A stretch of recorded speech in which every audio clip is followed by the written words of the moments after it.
성부와 성자와 성령의 이름으로 아멘. 이 시간은 베드로 사도의 삶의 지침을 새기며 시작하겠습니다. 이교인들 가운데 살면서 바르게 처신하십시오. 그래서 악을 저지른 자들이라고 여러분을 중상하는 그들도 여러분의 착한 행실을 지켜보고 하느님께서 찾아오시는 날에 그분을 찬양하게 될 것입니다. 성부와 성자와 성령의 이름으로 아멘. 반갑습니다. 반갑습니다. 또 한 주 동안 잘 지내셨습니까? 네. 관계를 맺는다는 것은 사람을 통해 또 하나의 인생과 그 기운을 흡수하는 것 같습니다. 좋은 관계란 늘 나눔과 배움이 일어나는 살아있는 유기체와 같은 것 같습니다. 정말 마음이 움직이고 내 마음이 상대 마음에 다 늘 일렁대는, 그래서 사랑 없는 관계는 무의미하다라는 글을 읽었습니다. 오늘도 이 방송이 저와 여러분 사이에 아름다운 관계가 삭트는 그런 방송이 되기를 바라면서 이 강의를 시작하겠습니다. 세상에 참 많은 이론들이 있고 그 많은 이론들이 우리를 혼란스럽게 하고 있습니다. 그런데 정말 묻고 싶은 것은 여러분이 예수님을 더 신뢰하는지 아니면 그런 세상의 이론들, 지론들에 더 손을 들고 있는지 묻고 싶습니다. 우리 그리스도인들이 세상 사는데 힘든 것은 제가 늘 이야기하듯이 한쪽 눈은 예수님 바라보고 한쪽 눈은 세상을 바라보기 때문 아닙니까? 중간에서 헷갈리니까 어려워지는데 정말 우리는 예수님을 향해서 예수님을 바라봐야 될 것 같습니다. 그리스도인은 세상과 차별되는 삶을 살아가는 사람입니다. 오늘 제가 도입 부분에 읽어드렸던 베드로 사도의 가르침에서 명백히 알 수 있지 않습니까? 베드로 사도는 우리가 바르게 처신해야 될 이유를 말해주고 있습니다. 여러분 기억하십니까? 그럼 우리 신자들은 독서 복음을 읽으면 한쪽 귀를 듣고 한쪽 귀를 흘리는 것 같아. 한쪽 귀에 들어가가지고 탁 이렇게 가슴에 탁 꽂혀야 돼요. 그렇죠? 그래야 그 말씀을 살아낼 수 있는 힘이 있는 거 아닙니까? 그래서 독서와 이렇게 복음 때 특별히 하느님의 말씀의 선포니까 말씀하시는 분도 중요하고 또 듣는 여러분들도 잘 새겨 들으면 좋겠습니다. 지난 시간에 예고해드린 것처럼 피임에 대해서 이야기해 보겠는데 이렇게 윤리신학은 고질고질하고 세밀세밀하게 우리 생활에 있는 모든 것을 섭렵한다는 것을 설명 안 해도 아시겠죠. 많은 상황 안에서 우리는 판단하면서 살아가야 됩니다. 우리의 판단을 정말 하느님 마음에 들도록 도와주는 것이 윤리신학이 해야 할 바입니다. 그러니까 제가 좀 바쁘게 안 생겼습니다. 그죠? 이렇게 바쁜데, 사실 제가 참 바쁜데 왜 살은 안 빠지는지 잘 모르겠어요. 저는 혼배 면담을 하면 반드시 물어보는 것 중 하나가 자녀를 몇 명 가질 거냐고 물어봅니다. 그런데 대부분 말을 잘 못 얼버무려요. 왜냐하면 생각을 안 해봤기 때문입니다. 보통 웨딩 사진, 혼수품, 가전제품을 구입하는 데는 바쁜데 어쩌면 더 중요한 결혼 안에서 그것을 사소하게 여기는 경우를 너무 많이 보기 때문입니다. 인스턴트 생활에 익숙한 젊은이 사회에서 성관계는 특별할 것이 없는 풍조라고 합니다. 이른바 대세라는 거죠. 그런 세상에서 고리타분하게 시대에 뒤떨어진 잔소리만 하지 말고 성병이나 에이즈에 걸리지 않도록 콘돔을 손수건처럼 챙겨라고 말하는 것이 과연 어른들의 도리일까요? 이 모든 것은 성에 대한 교육이 제대로 되어 있지 않는 결과가 아니겠습니까? 사실 성인이 된 대학생들조차 성을 단지 즐기는 것으로 알고 있는 경우가 많다고 합니다. 그러니까 여대생들도 자기 생리 주기조차 모르는 경우가 많다는 글을 읽고 저는 참 놀랐어요. 세상을 주름잡고 있는 성문화가 이렇게 어둡고 무지하다니 놀랄 수밖에 없습니다. 결국 건전한 성의 소중함을 생각하지 않는 무지로부터 오는 그 결과는 엄청나다는 거죠. 그러면 혼전 생활로 인한 임신은 어떻게 되겠습니까? 거의 낙태로 이어지고 있다는 것이 두려운 현실입니다.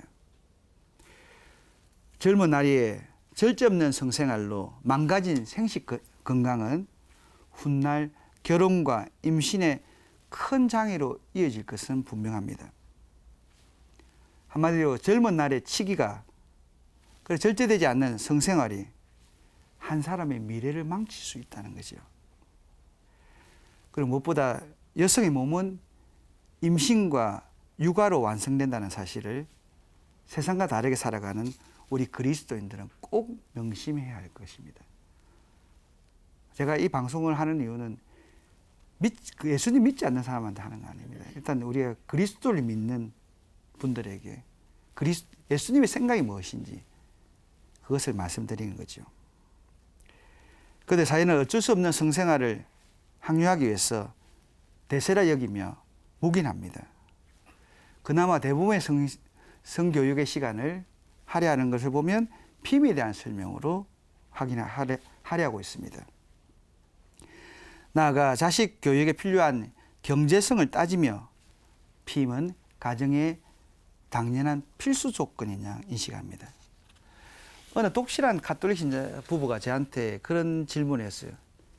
신부님, 정관수술 한번 하면 편한데, 그러고 성사 보면 되는데, 아니면 매일 지켜야 하는 그런 규칙을 어기는 것보다 차라리 한 번 죄를 화끈하게 짓고 고액 성사 보는 것이 더 안 낫겠습니까? 그 질문하고 정말 머리 좋다는 생각을 했는데, 정말 그래도 그분은 그렇게 교회 가르침에 대해 인식을 하고 있기 때문에 그런 질문을 하는 거 아니겠습니까? 하지만 우리는 참 이렇게 죄에 대한 벌에만 예민했지, 많은 경우에는 간단하고 한편 수월하고 또 한편 지혜로운 듯 보이는 깨 넘어질 여지가 많다는 것을 알게 됩니다. 정말 사실 이런 상황은 누구나 쉽게 빠지는 유혹인 것 같습니다. 문제는 많은 교우분들이 아무렇지도 않게 교회가 반대하는 피임법을 사용하고 있다는 것입니다. 교회법 만드는 분은 독신 사는 신부님과 주교님들이니까 우리 평신도의 형편을 잘 몰라서 그런 거 아닌가라고 하소연하는 분도 있습니다. 사실은 이제 이렇게 바티칸 제1차 공회 때 이렇게 성윤리 쪽에서 이렇게 하면서 학자들 사이에도 이렇게 일단 지옥에 떨어질 사람들이 참 많네 이런 농담을 했대요. 그러니까 어떤 여자 평신도가 신부님들, 하나님께서 신부님들이 한 법대로 그대로 하리라고 믿습니까? 그랬다고 이야기도 하는데, 정말 그렇습니다. 물론 하느님은 우리와 다르게 생각하시고 우리의 생각을 뛰어넘지만 하나님은 우리를 통해서 합니다. 그죠? 그렇기 때문에 교회법은 다만 어떤 성지자 수도자가 적는 것이 아니라 하나님 뜻이 무엇인가 교회가 냉철하게 생각하고 그것을 전해주는 통로가 교회법인 것입니다. 혼배 면담할 때마다 한 명은 절대 안 된다고 제가 누누이 강조해도 다 만나면 신부님 한 명 키우기도 너무 힘이 듭니다. 이렇게 이야기를 해요. 그것도 제가 이제 이렇게 만나는 그룹들이 있는데 그거는 자기들 동기 대부분 제가 주례를 했고 아이들 이름까지도 지어주는데 그래서 제가 하루는 내 돈 좀 많이 벌어야 되겠다. 이구동성은 신부님 돈 벌어서 뭐하고 그래요. 돈이 그런 많이 필요합니까? 그래서 너희들 자식 낳는데 돈 없다고 하니까 내 돈 좀 대주려고. 정말 그런데도 또 이렇게 자식을 키우고 하는데 모든 것이 돈이 기준이라는 그 자체도 참 안타까운 것 같아요. 안 그렇습니까? 하나님 주신 그 축복이, 출산의 축복이 어느새 내 생활하는데 걸림돌이 되고 짐이 되어버렸다는 것이 안타까운 것 같아요. 하나님 마음 찢어질 것 같아요. 그런 현실을 보면서. 콘돔을 사용하시 실패율은 3%이지만 자연 피임법, 즉 자연 출산 조율 보면 1%에서 9%까지 된답니다. 날짜 계산 착오로 실패하거나 생리가 불규칙하면 실패율은 더욱 높습니다. 그러니까 사실 솔직히 실천하기 쉽지 않습니다. 그래서 서울 시노드 준비하는 과정에서 신자들한테 물어보니까 너무 힘들어서 현실적으로 따르기 힘들다는 그런 말을 했고, 그래서 교회 가르침과 현실 삶 안에서의 괴리를 적나라하게 보여주는 삶, 그런 조사였다고 생각합니다. 교회는 부부가 양심에 따라 각기 능력에 맞는 수의 자녀를 출산할 수 있다라고 명백히 말하고 있습니다. 한마디로 이야기해서 교회는 피임을 반대하는 것이지 자녀의 출산을 조절하는 것을 반대하는 건 아니라는 거예요. 근데 그 싶으면 그 두 가지가 무슨 차이 있습니까? 라고 질문할 수 있는데, 피임은 글자 그대로 난자와 정자의 수정을 인공적으로 맞는 것으로 그 자체가 반생명적입니다.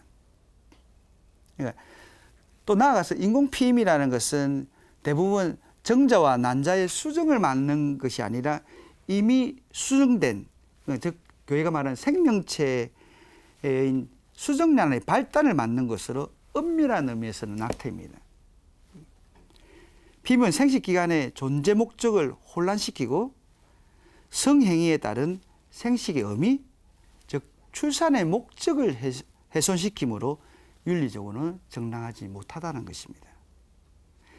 자궁 내 장치, 응급 피임약 보용 등 우리가 알고 있는 현대 많은 피임 도구들은 사실 낙태용입니다.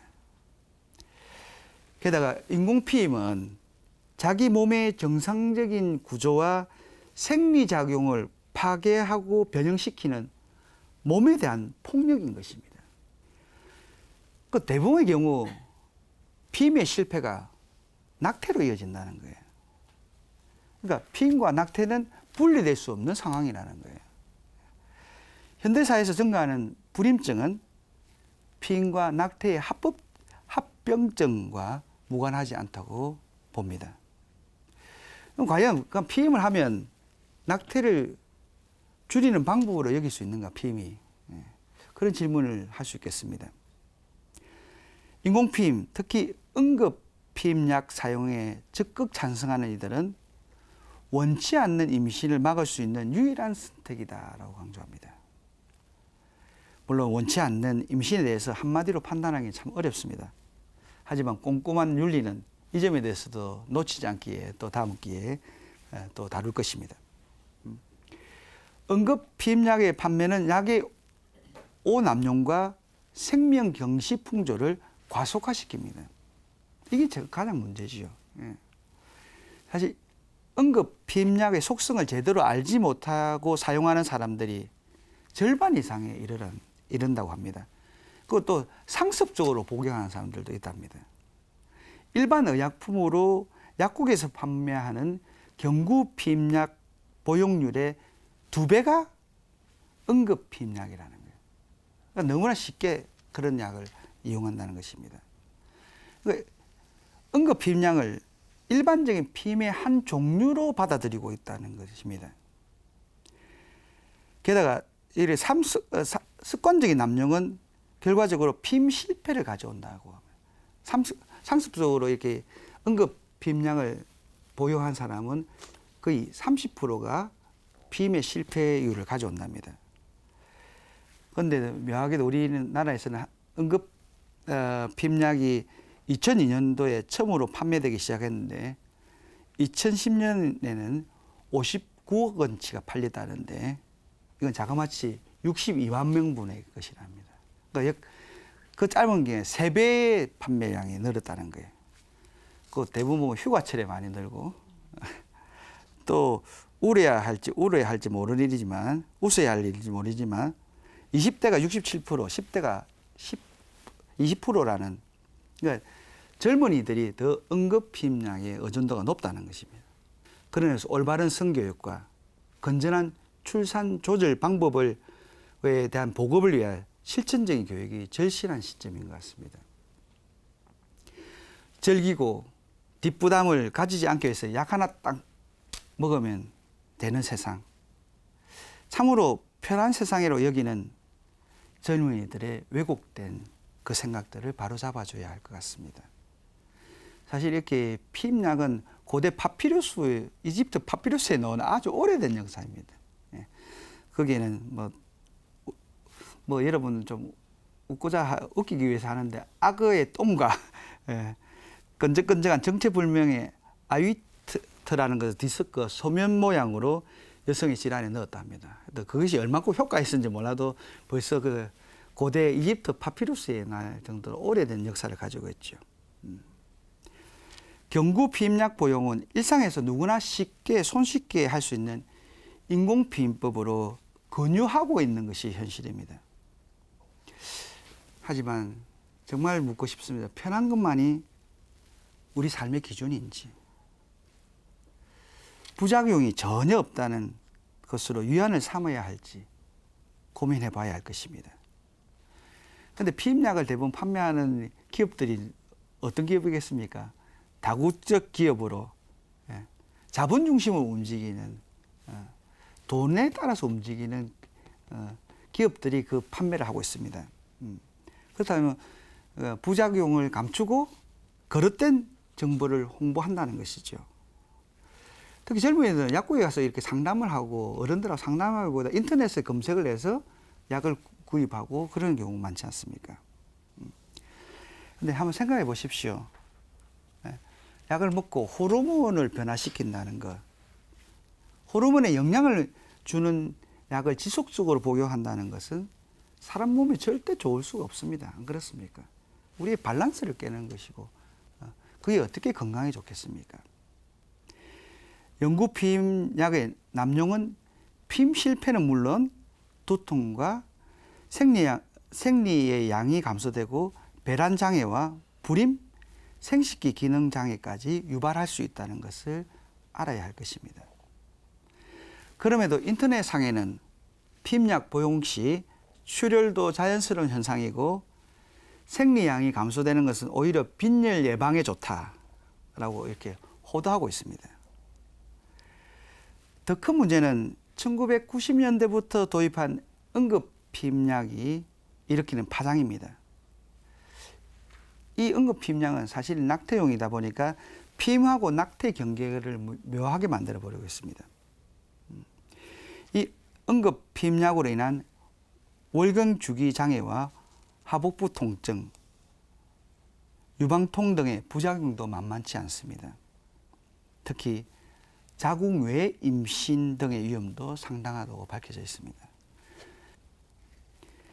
교황 바오로 6세는 인공 피임이 만연될 경우 먼저 부부간 신뢰와 도덕적 민감성을 크게 떨어뜨린다.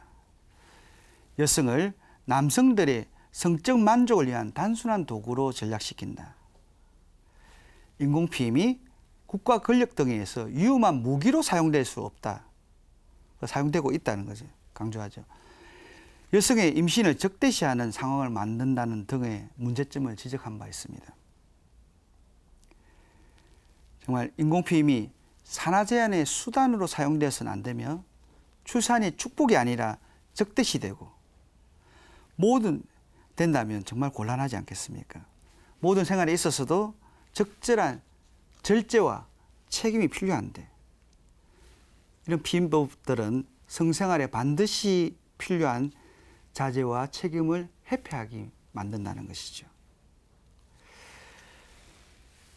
그러니까 정말 잘 알아두셔야 될 것은 피임이 비윤리적인 것은 반드시 인공적인 것이기 때문이 아니라 부부 행위의 인격적인 요소가 그 차원이 배제되기 때문이라는 점입니다. 정말 부부 생활 안에서 서로에 대한 존중과 절제. 그렇죠. 사실은 동물은 이렇게 시기만 되면 생식 그런데 그 본능적인지 아니면 하지 않습니다. 그죠. 근데 인간의 부부 행위는 언제든지 할 수 있지만 그래 절제할 줄 알 때 참된 인간의 또 삶이 아니겠습니까? 서로에 대한 존중, 또 남편이 부인에 대한 그 주기를 잘 알고 또 기분이나 이런 모든 분위기를 잘 알고 서로 존중한다면 그 부부 생활이 아름답지 않겠습니까? 그런 거 없이 나의 어떤 충동에 의해서 모든 것이 움직인다면 과연 그것이 아름다운 삶일까요? 그러니까 제가 저번 시간에도 이야기했듯이 그래서 부부 안에서 성은 하나의 큰 축복이면서 유혹일 수 있다는 거예요. 그릇된 성문화를 조장하고 생명을 경시하는 문화는 그리스도인이 먼저 앞장서서 시정해야 합니다. 그것이 또 하느님이 우리를 세상에 보낸 사명이지 않겠습니까? 교황 요한 바울 2세 교황님께서는 이러한 피임 행위들은 성의 문제에서 책임을 회피하려는 쾌락주의적 사고방식의 뿌리를 내리고 있다라고 지적합니다. 이것은 성행위의 결과로 인하여 생겨날 수 있는 생명을 어떤 대가를 치르더라도 피해야 할 이른바 적으로 여기고 빔에 실패할 경우 낙태를 유일한 선택으로 여기는 우매한 행위를 지적한 것입니다. 그런데 여기서 가면 자연주기법을 주장하는 교회를 보면 마치 성관계를 자제하라는 느낌도 들고 또 임신을 하지 않는 게 목적이라면 굳이 일반 피임법을 단죄시하고 자연주기법을 주장하는 이유가 뭡니까? 이해가 되지 않습니다. 라는 질문을 많이 받고 우리 신학생들한테도 받는데 그 어떤 분들은 성직자들은 독신으로 살아가니까 재미를 보지 못해서 배가 아파서 맞는 거 아닌가. 절대 그런 거 아니니까 오해하지 마십시오. 자꾸 그렇게 오해하면 내 예수님한테 고자질할 겁니다. 합법적인 부부 간의 성관계 안에서 성은 생명과 사랑의 표현만이 아니라 쾌락도 중요한 요소로 자리하고 있음을 교회는 압니다. 그러니까 성은 생명과 사랑 또 쾌락이라는 거죠. 다만 모든 가톨릭 신자 부부들이 교회 가르침을 존중하면서 부부의 성생활을 자유롭게 하기를 진정으로 바랄 뿐입니다. 단순하면서도 해가 되지 않는 또한 불안과 위험에서 벗어나 상호간의 양심을 충분히 존중하고 받아들일 수 있는 자연주기법을 제시하고 있습니다.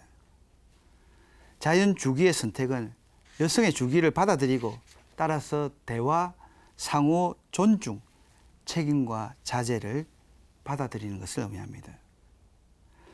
주기를 받아들이고 대화하는 것은 부부 일치의 정신적, 육체적 성격을 인정하는 것이고 인격적 사랑을 꾸려나가게 하는 것입니다. 부부 안에서 인격적인 사랑이 없다. 서로 존중하는 사랑이 없다. 그러면 동물하고 차이가 뭐가 있겠어요? 안 그렇습니까? 그러니까 신자분들이 어려움을 겪는 것은 자연주기법을 이런 본연의 윤리적 차원을 생각하지 않고 단순히 기능적인 차원에서만 고려한다는 거예요. 그러다 보니까 그 실패율이 높고 한 이것을 왜 그런 기술을 교회가 자꾸 선택하느냐라고 이야기를 한다는 거죠. 그러니까 기능적인 측면이 아니라 어떻게 하면 부부가 서로 더 대화하고 상호 존중할 수 있는 것인지를. 그러니까 성은 정말 이렇게 가정생활의 공동체의 바탕이고 영혼이라고 했습니다. 그럼 그 영혼이 건강하기 위해서, 다 영혼이라고 해서 다 건강하지 않습니다. 그 영혼이 건강하기 위해서는 그것을 정말 절제와 책임감이 바탕돼. 우리 어른이 되어야 한다는 게 무엇이죠? 어른이 된다는 것은 내 행위에 대해서 절제할 줄 알고 책임을 질 줄 안다는 거 아닙니까? 그죠?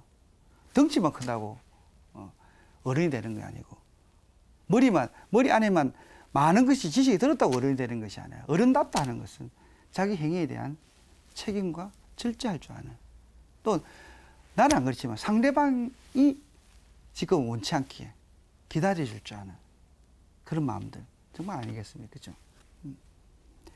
자연주기법은 한마디로 이야기해서 남편과 아내의 상호 정려의 논리 안에서만 올바르게 이해되고 사랑과 생명의 실제적인 상호 친교의 바른 표현으로서 진정하게 실천될 수 있는 것입니다. 정말 부부 행위는 상호 자기 정려의 표현입니다. 부부에서 이렇게 서로를 내어준다는 것은 어느 부분이 아니라 전적이어야 됩니다. 그런데 이 피임은 부부의 상호 정려를 제한시킵니다.